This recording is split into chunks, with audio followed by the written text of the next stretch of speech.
नमस्कार दोस्तों, बीजेपी ने इस बार फिर से रीवा लोकसभा सीट से जनार्दन मिश्रा को अपना उम्मीदवार बनाया है। जनार्दन मिश्रा के टिकट मिलने पर बीजेपी के अन्य नेता नाराज भी हुए, मन ही मन उनको काफी दुख भी हुआ और कहीं ना कहीं वो षड्यंत्र भी करने लग गए कि इस बार जनार्दन मिश्रा जीतने ना पाए। मध्य प्रदेश के कांग्रेस पार्टी के बड़े नेता उनको लूज नेता करार दे रहे हैं, कह रहे हैं कि जनार्दन मिश्रा ने इन 10 सालों में कोई काम नहीं किया। पब्लिक भी यही कह रही है। बहुत दिनों से इस बार ये बात चल रही थी कि रीवा लोकसभा सीट से किसी अन्य उम्मीदवार को उतारा जाए, लेकिन बीजेपी ने अपना सर्वे करवाया। बीजेपी ने ये पाया कि जनार्दन मिश्रा से ज्यादा उपयुक्त कैंडिडेट बीजेपी के लिए कोई भी नहीं है। जनार्दन मिश्रा ने इन 10 सालों में क्या काम किया है आप लोगों को शायद पता है, नहीं पता है।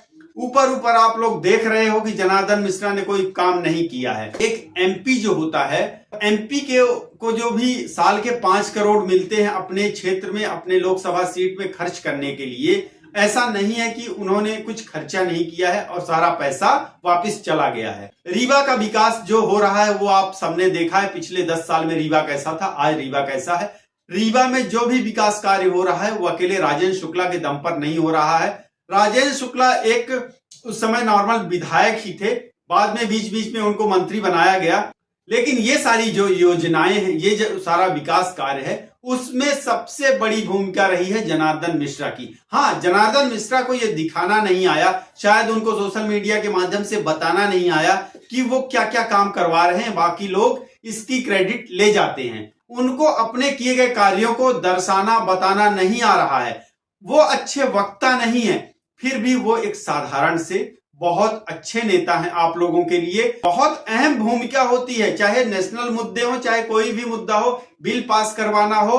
आपके जो प्रेजेंट में सरकार होती है, अगर उसी पार्टी का कैंडिडेट आपकी लोकसभा सीट से, विधानसभा सीट से होता है तो इसका बहुत ज्यादा असर पड़ता है। जो रेलवे के प्रोजेक्ट हो या ट्रेनें हो, वंदे भारत हो, ये सब कौन ला रहा है? आप क्या सोच रहे हो राजेंद्र शुक्ला अकेले कर पा रहे हैं, ला रहे हैं ये, या सीधे डायरेक्ट मोदी जी आपको रीवा में दे रहे हैं, लो जी वंदे भारत ट्रेन ले लो? ऐसा नहीं है। इन सब चीजों का क्रेडिट जनार्दन मिश्रा को जाता है। फ्लाईओवर इतने ढेर सारे बन रहे हैं, ये सब चीजें कहीं ना कहीं उनका भी योगदान है।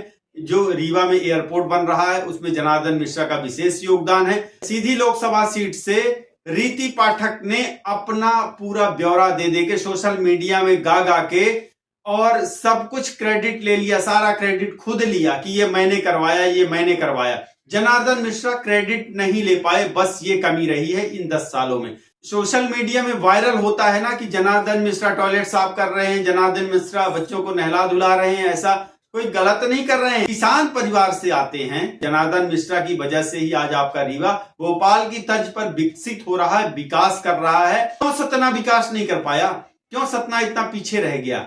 सतना में भी तो विधायक और सांसद है ना, नहीं किया, विकास नहीं हो पाया। लेकिन यहां पर 60 गांठ ऐसी रही, केंद्र में बीजेपी की सरकार, प्रदेश में बीजेपी की सरकार, आपके पूरे क्षेत्रों में हर विधानसभा सीटों में बीजेपी के विधायक, तो इन सब का कॉम्बिनेशन जो है ना वो विकास करवाता है। इसी वजह से आपके रीवा का विकास हो रहा है। ढेर सारे फ्लाईओवर बन रहे हैं, रीवा चकाचक, डेवलपमेंट खूब हो रहा है। आप चाहे किसी भी क्षेत्र में देख लीजिए, आप हर क्षेत्र में रीवा विकास कर रहा है और उसका श्रेय आप लोगों को देना चाहिए सांसद जनार्दन मिश्रा को। खाली सोशल मीडिया में कुछ चैनल, कुछ यूट्यूब न्यूज चैनल्स में टीआरपी के लिए, व्यूज के लिए जनार्दन मिश्रा ऐसे हैं, जनार्दन मिश्रा यसमैन है, तो जनार्दन मिश्रा भ्रष्टाचार में लिप्त है। अरे जनार्दन मिश्रा कौन सा भ्रष्टाचार कर दिया? उनके ऊपर कौन से आरोप लगे हैं? क्या ऐसा निकल के आया है सामने? जब एक सरपंच प्रधान भी होता है ना गांव का, वो भी अपने कामों को दिखाता है, बताता है, लोगों तक पहुंचाता है कि हमने जी ये किया है।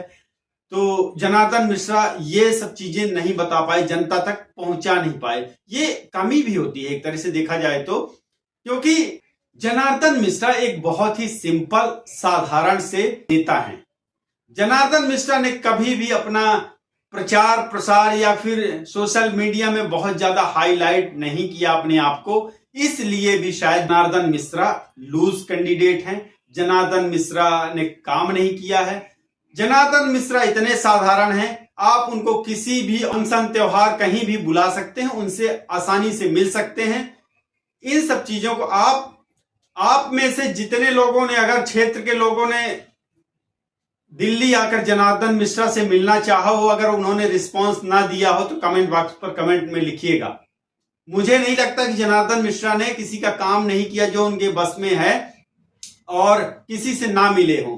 तो इस तरह का अगर आपके पास नेता है तो फिर उसको बाइकआउट करने का कोई मकसद, कोई आपके पास औचित्य नहीं रह जाता है। और बेकार में किसी भी बिना तथ्य के किसी भी नेता, किसी भी सांसद, किसी भी रियल मैन को इस तरह से आप बदनाम करना, ये अच्छी बात नहीं होती है। मोदी जी हमारे प्रधानमंत्री हैं, मोदी जी गा गा के ही तो बताते हैं पब्लिक को। थोड़ा सा काम भी है लेकिन उसको इतना हाईलाइट कर देते हैं उस काम को कि हमने ये किया वो किया, तो जिससे जनता खुश हो जाती है। आगे आने वाला समय बताएगा फिर से कौन चुन के और आपकी लोकसभा सीट से सांसद बनता है। तब तक बने रहिए चैनल पर, चैनल को सब्सक्राइब कर लीजिए, वीडियो को लाइक करें, शेयर करें अपने दोस्तों के साथ में। बहुत बहुत धन्यवाद, नमस्कार।